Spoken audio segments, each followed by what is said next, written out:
এই মুহূর্তে শহর কলকাতা এবং তৎসংলগ্ন এলাকার উপরে অবস্থান করছে বঙ্গোপসাগরে তৈরি হওয়া নিম্নচাপ, যে কারণে গাঙ্গেয় দক্ষিণবঙ্গের উপকূলবর্তী জায়গাগুলোতে কিন্তু ভারী থেকে অতি ভারী বৃষ্টি চোখে পড়েছে। এখনো পর্যন্ত উপকূলবর্তী পশ্চিমবঙ্গ, উপকূলবর্তী বাংলাদেশের বিভিন্ন জায়গাতে কিন্তু মাঝারি ভারী বৃষ্টি, কোথাও আবার অতি ভারী বৃষ্টি হয়ে চলেছে।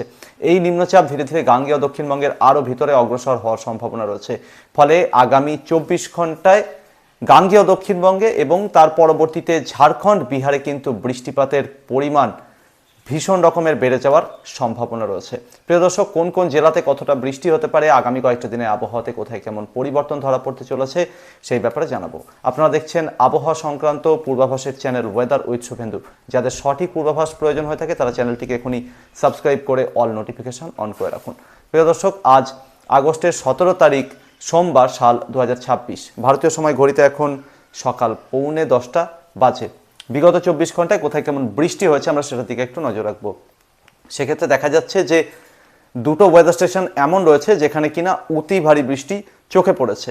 সুন্দরবনে 136 মিলিমিটার বৃষ্টি হয়েছে আজকে সকাল 8:30 পর্যন্ত সময়ের মধ্যে। বিগত 24 ঘন্টায় 114 মিলিমিটার বৃষ্টি হয়েছে দীঘাতে, 26.8 মিলিমিটার বৃষ্টি হয়েছে কুচবিহারে, 5.4 মিলিমিটার আসানসোলে, বাঁকুড়াতে 5.2 মিলিমিটার বৃষ্টি, বিষ্ণুপুরে 5.2 মিলিমিটার বৃষ্টি রেকর্ড হয়েছে।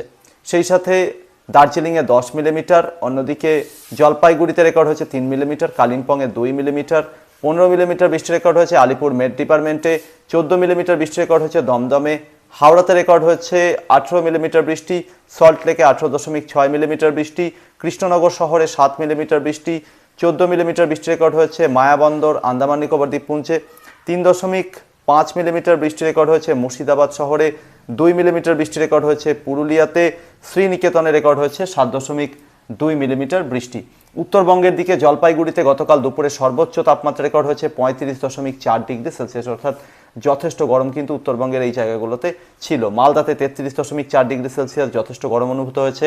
হাওড়াতে 33.4 ডিগ্রি সেলসিয়াস তাপমাত্রা রেকর্ড হয়েছিল। মেদিনীপুর শহরে 34.1 ডিগ্রি সেলসিয়াস সর্বোচ্চ তাপমাত্রা রেকর্ড হয়েছিল। অন্যদিকে বর্ধমান শহরে 33 ডিগ্রি সেলসিয়াস, কৃষ্ণনগরে 33 ডিগ্রি সেলসিয়াস, আসানসোল শহরে কিন্তু 32.4 ডিগ্রি সেলসিয়াস দুপুরে সর্বোচ্চ তাপমাত্রা রেকর্ড হয়েছিল। তবে আগামী 48 ঘন্টায় গাঙ্গেয় দক্ষিণবঙ্গে গরম খানিকটা নিয়ন্ত্রণের মধ্যে থাকবে গতকালকের তুলনায়। বিভিন্ন গ্লোবাল যে ওয়েদার মডেল রয়েছে তাদের ইন্ডিকেশনের দিকে একটু প্রথমে নজর রাখবো, কারণ নিম্নচাপটির সম্ভাব্য গতিপথ সম্পর্কে তাহলে একটু আপনাদের আন্দাজ দিতে পারবো। সেক্ষেত্রে মার্কিন ওয়েদার মডেল GFS এর যে সর্বশেষ ইন্ডিকেশন রয়েছে সেখানে দেখা যাচ্ছে যে এই ওয়েদার সিস্টেমটা ধীরে ধীরে কলকাতা থেকে সামান্য খানিকটা উত্তরে অগ্রসর হবে আগামী 24 ঘন্টার মধ্যে, এবং সেক্ষেত্রে উত্তর দিকে অগ্রসর হয়ে এটি পূর্ব বর্ধমান জেলা এবং তৎসংলগ্ন এলাকার দিকে পৌঁছাতে পারে। পরবর্তী সময়ে এটি পশ্চিম এবং খানিকটা উত্তর পশ্চিমে কার্ভ করে পশ্চিম বর্ধমান, বীরভূম জেলা হয়ে এটি কিন্তু ধীরে ধীরে পরবর্তী সময়ে আবারও খানিকটা পশ্চিম এবং দক্ষিণ পশ্চিমে বাঁক নিয়ে পুরুলিয়া জেলা এবং এর আশপাশের এলাকা হয়ে এটি ঝাড়খণ্ডের দিকে সরে যাওয়ার সম্ভাবনা রয়েছে। এক্ষেত্রে ইউরোপিয়ান ওয়েদার মডেল ECMWF এর ইন্ডিকেশন রয়েছে যে গাঙ্গেয় দক্ষিণবঙ্গের কলকাতা থেকে এটি ধীরে ধীরে উত্তর দিকে নদিয়া এবং পূর্ব বর্ধমান অভিমুখে অগ্রসর হওয়ার সম্ভাবনা। তারপর খানিকটা মুর্শিদাবাদ জেলার দিকেও এটি পৌঁছাতে পারে। তারপর এটি ধীরে ধীরে পশ্চিম এবং উত্তর পশ্চিমের দিকে কার্ভ করার সম্ভাবনা, এবং পরবর্তী সময়ে এটি বীরভূম, পশ্চিম বর্ধমান, পুরুলিয়া হয়ে ঝাড়খণ্ড এবং তৎসংলগ্ন বিহারের দিকে সরে যাওয়ার সম্ভাবনা রয়েছে। ECMWF এর AI যে মডেল রয়েছে সেটার দিকে ইন্ডিকেশন, ECMWF এর যে AI মডেল রয়েছে তার সর্বশেষ ইন্ডিকেশনের দিকে নজর রাখলে দেখা যাচ্ছে যে কলকাতা থেকে এটি উত্তর 24 পরগনা, নদিয়ার দিকে আজকে ধীরে ধীরে অগ্রসর হওয়ার সম্ভাবনা। পরবর্তী সময়ে পূর্ব বর্ধমান, পশ্চিম বর্ধমান হয়ে এটি পরবর্তী সময়ে আবারও বেশ খানিকটা পশ্চিম দক্ষিণ পশ্চিমের দিকে বাঁক নিয়ে পুরুলিয়া হয়ে এটি ঝাড়খণ্ডের দিকে পৌঁছে যাওয়ার সম্ভাবনা, এবং ঝাড়খণ্ড হয়ে পরবর্তী সময়ে এটি দক্ষিণ পশ্চিম বিহার, উত্তর ছত্তিশগড় এবং সাথে সাথে মধ্যপ্রদেশ, উত্তরপ্রদেশের দিকে এগিয়ে যাওয়ার সম্ভাবনা কিন্তু রয়েছে পরবর্তী কয়েকটা দিনের মধ্যে। প্রিয় দর্শক, এই হলো সর্বশেষ বায়ুপ্রবাহের পরিস্থিতি, যেখানে দেখা যাচ্ছে যে কলকাতা এবং লাগোয়া আশপাশের এলাকার উপরে এই মুহূর্তে নিম্নচাপটি অবস্থান করছে। এর প্রভাবে বঙ্গোপসাগরে উত্তরাঞ্চল এবং লাগোয়া মধ্যাঞ্চলে বিভিন্ন এলাকাতে ঘন্টায় 40 থেকে 50, গাস্টিংয়ে সর্বোচ্চ 70 কিলোমিটার পর্যন্ত বাতাস গতিবেগে বয়ে যাচ্ছে। তো এখানে কিন্তু বঙ্গোপসাগর যথেষ্ট অশান্ত রয়েছে, তাই মৎস্যজীবী ভাইয়েরা কিন্তু আপাতত পরবর্তী 48 ঘন্টা বঙ্গোপসাগরের এই অঞ্চলগুলোতে মৎস্য শিকারে যাবেন না, এরকম অনুরোধ কিন্তু আপনাদের জন্য রইল। এই মুহূর্তে নিম্নচাপটির সাথে মৌসুমী অক্ষরেখা, সেটি কিন্তু পূর্ব মেদিনীপুর লাগোয়া উত্তর ওড়িশা, ঝাড়খণ্ডের দক্ষিণাঞ্চলের জামশেদপুর শহরের কাছাকাছি জায়গা দিয়ে অবস্থান করছে এবং সেটি কিন্তু মধ্য ভারত এবং তার সাথে সাথে উত্তর ভারতের দিকে চলে গেছে। তো মৌসুমী অক্ষরেখা যে জায়গাটা দিয়ে অবস্থান করছে সেখানে বৃষ্টি বেশি হচ্ছে, তার সাথে নিম্নচাপ যেখানে রয়েছে তার পশ্চিম এবং দক্ষিণাঞ্চল এলাকাগুলোতে বেশি বৃষ্টি হচ্ছে। নিম্নচাপের সাথে মৌসুমী অক্ষরেখার পূর্ব প্রান্তের অংশটি বাংলাদেশের উপকূলবর্তী জায়গাটার উপর দিয়ে বিস্তৃত রয়েছে। ফলে আর্দ্রতাপূর্ণ বাতাস যখন বাংলাদেশের স্থলভাগে গিয়ে বেশি ধাক্কা খাচ্ছে, অ্যাকচুয়ালি এই উইন্ড প্যাটার্নটা ভালো করে খেয়াল করলে দেখা যাচ্ছে যে যখনই বাতাস রোটেট করা শুরু করছে নিম্নচাপটির কারণে অ্যান্টি ক্লকওয়াইজ, তখন কিন্তু এই আর্দ্রতাপূর্ণ বাতাসের বেশিরভাগ অংশটা সরাসরি বাংলাদেশের উপকূলবর্তী জায়গাগুলোতে গিয়ে প্রথমে ধাক্কা খাচ্ছে। তার সাথে এখানে মৌসুমী অক্ষরেখাও রয়েছে, সেটি এই অতিরিক্ত জলীয় বাষ্পপূর্ণ বাতাসকে উপরের স্তরে তুলে ফেলছে, মেঘে পরিণত করছে এবং প্রচুর পরিমাণে বৃষ্টি নামাচ্ছে।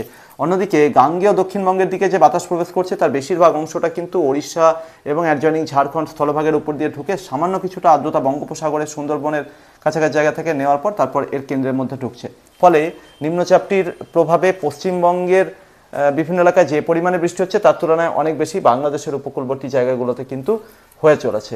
এই ওয়েদার সিস্টেমটা সম্ভাবনা রয়েছে যে আজকে মোটামুটি সন্ধ্যা হতে হতে এটি আরও বেশ খানিকটা উত্তর দিকে অগ্রসর হয়ে যাবে এবং সেই সময় এটি কিন্তু পূর্ব বর্ধমান লাগোয়া নদীয়ার কোনো একটা জায়গা, এরকম জায়গাতে অবস্থান করতে পারে। আগামীকাল সকালের দিকে এটি পুরুলিয়া, পশ্চিম বর্ধমান এর কাছাকাছি ঝাড়খণ্ড সীমান্তের দিকে অবস্থান করার সম্ভাবনা। দুপুর বা বিকাল হতে হতে আগামীকাল 18ই আগস্ট দুপুর বা বিকাল হতে হতে এটি কিন্তু ঝাড়খণ্ডে প্রবেশ করে যাবে বলে মনে হচ্ছে। ফলে যত সময় গড়াবে পশ্চিমবঙ্গের পরে ঝাড়খণ্ডে কিন্তু বৃষ্টি বাড়বে, ঝাড়খণ্ডের সাথে সাথে বিহারেও বৃষ্টি বাড়বে। এর ফলে যেহেতু এই নিম্নচাপটি এমনিতেই পশ্চিমের জেলাগুলোতে বেশি বৃষ্টি দেবে বলে মনে হচ্ছে গাঙ্গেয় দক্ষিণবঙ্গের, এর পাশাপাশি ঝাড়খণ্ড বিহারেও প্রচুর বৃষ্টিপাতের সম্ভাবনা পরবর্তী 3 দিনে।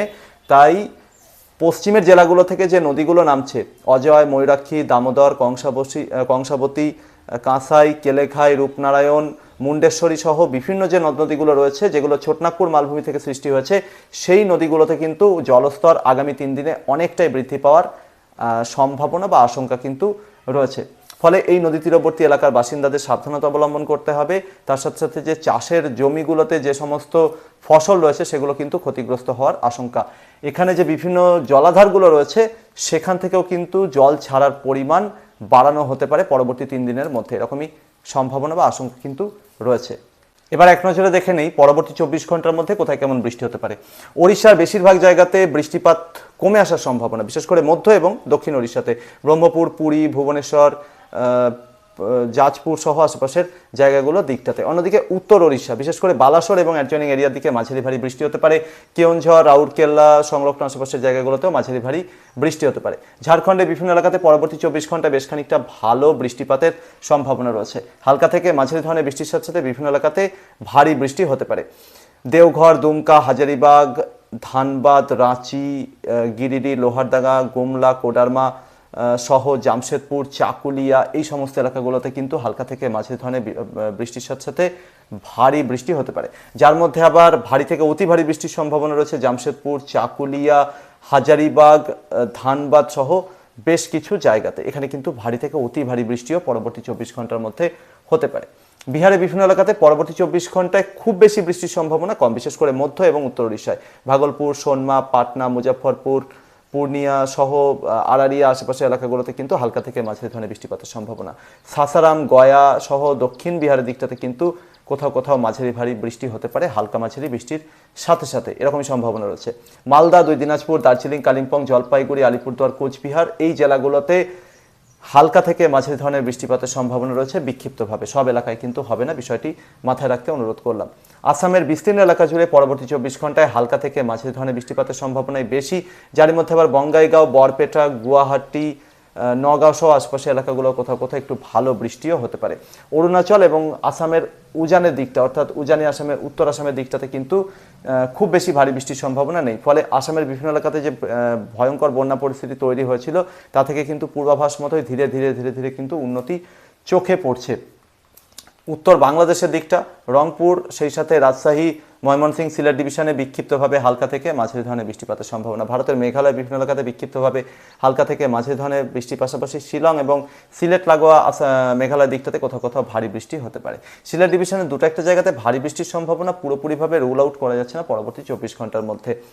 বাংলাদেশের রাজধানী ঢাকা সহ ঢাকা ডিভিশনের বিভিন্ন এলাকাতে হালকা থেকে মাঝারি ধরনের বৃষ্টির সাথে সাথে ভারী বৃষ্টির সম্ভাবনা রয়েছে দুটো একটা জায়গাতে। খুলনা, বরিশাল, চট্টগ্রাম ডিভিশনের বিভিন্ন এলাকাতে পরবর্তী 24 ঘন্টার মধ্যে হালকা থেকে মাঝারি ধরনের বৃষ্টির সাথে সাথে বিভিন্ন জায়গাতে ভারী বৃষ্টি কিন্তু নজরে আসতে পারে। বরিশাল ডিভিশনের বিভিন্ন জায়গা, বরিশাল, বরগুনা, পিরোজপুর, পটুয়াখালী, ঝালকাঠি, ভোলা, খুলনা ডিভিশনের যশোর, চুয়াডাঙ্গা, মেহেরপুর, কুষ্টিয়া, ঝিনাইদহ, সাতক্ষীরা, খুলনা, বাগেরহাট, এই সমস্ত এলাকার সাথে সাথে চট্টগ্রাম ডিভিশনের সেনবাগ, ফেনী, হাতিয়া, নোয়াখালী, অন্যদিকে চট্টগ্রাম বন্দর সহ রাঙামাটি, বান্দরবন, খাগড়াছড়ি, ফটিকছড়ি, বিলাইছড়ি সহ আশেপাশের বিভিন্ন এলাকাতে মাঝারি ভারী বৃষ্টির সম্ভাবনা রয়েছে। এমনকি বরিশাল এবং পার্বত্য চট্টগ্রামের বিভিন্ন এলাকা, যার মধ্যে চট্টগ্রাম বন্দর, সেনবাগ, ফেনী, নোয়াখালী, হাতিয়া, এই সমস্ত এলাকাগুলো রয়েছে, এখানে কিন্তু পরবর্তী 24 ঘন্টার মধ্যে ভারী থেকে অতি ভারী বা কোথাও কোথাও চরম ভারী বর্ষণের আশঙ্কাকে পুরোপুরিভাবে রুল আউট বা অস্বীকার করা যাচ্ছে না। দক্ষিণ ত্রিপুরাতে পূর্বাভাস মতোই বৃষ্টি বেড়েছে। দক্ষিণ ত্রিপুরাতে হালকা থেকে মাঝারি ধরনের বৃষ্টির সাথে সাথে কোথাও কোথাও ভারী বৃষ্টি হতে পারে। উত্তর ত্রিপুরাতে হালকা মাঝারি বৃষ্টির সম্ভাবনায় বেশি, দুটো একটা আইসোলেটেড পকেটে একাধ পশলা ভারী বৃষ্টির সম্ভাবনা, পুরোপুরিভাবে রুল আউট বা অস্বীকার করা যাচ্ছে না। আগামীকাল কি হতে পারে? আগামীকাল 18ই আগস্ট মঙ্গলবারে গাঙ্গেয় দক্ষিণবঙ্গের পশ্চিমের যে জেলাগুলো রয়েছে সেখানে বৃষ্টিপাত জারি থাকবে বলা বাহুল্য। সেখানে মাঝারি ভারী বৃষ্টি এবং কোথাও কোথাও অতি ভারী বৃষ্টি হওয়ার মতো পরিস্থিতি থেকে যাবে। পুরুলিয়া, পশ্চিম বর্ধমান, সেই সাথে বাঁকুড়া, ঝাড়গ্রাম, পশ্চিম মেদিনীপুর, বীরভূমের একাংশে এখানে কিন্তু মাঝারি ভারী বৃষ্টির সম্ভাবনা খুবই বেশি আগামীকাল, যার মধ্যে কোথাও কোথাও অতি ভারী বৃষ্টিও হতে পারে। কলকাতা সহ বাকি গাঙ্গেয় দক্ষিণবঙ্গ অর্থাৎ কলকাতা, হাওড়া, হুগলি, 2 চব্বিশ পরগনা, নদিয়া, মুর্শিদাবাদের একাংশ এবং নদিয়া লাগোয়া পূর্ব বর্ধমানের কিছু এলাকায় এখানে আগামীকাল 18ই আগস্ট মোটামুটি বেলার পর থেকে কিন্তু বৃষ্টিপাত কমে আসার সম্ভাবনা রয়েছে, কারণ নিম্নচাপটি ততক্ষণে কিন্তু অনেকটা পশ্চিমের দিকে শিফট হওয়ার প্রবণতা দেখাবে। অর্থাৎ গাঙ্গেয় দক্ষিণবঙ্গের কলকাতা বা অ্যাডজয়নিং জেলাগুলো থেকে নিম্নচাপটি কিন্তু ক্রমশ আগামীকাল থেকে দূরে সরে যেতে শুরু করবে, তাই বৃষ্টিপাত কিন্তু লাগাতার এই দিকে বাড়তে থাকবে, এরকমটাই কিন্তু অনুমান করছি। তাই আগামীকাল গোটা ঝাড়খণ্ড জুড়ে মাঝারি ভারী বৃষ্টির সাথে সাথে বেশ কিছু জায়গাতে অতি ভারী বা দুটো একটা আইসোলেটেড পকেটে চরম ভারী বর্ষণের সম্ভাবনা।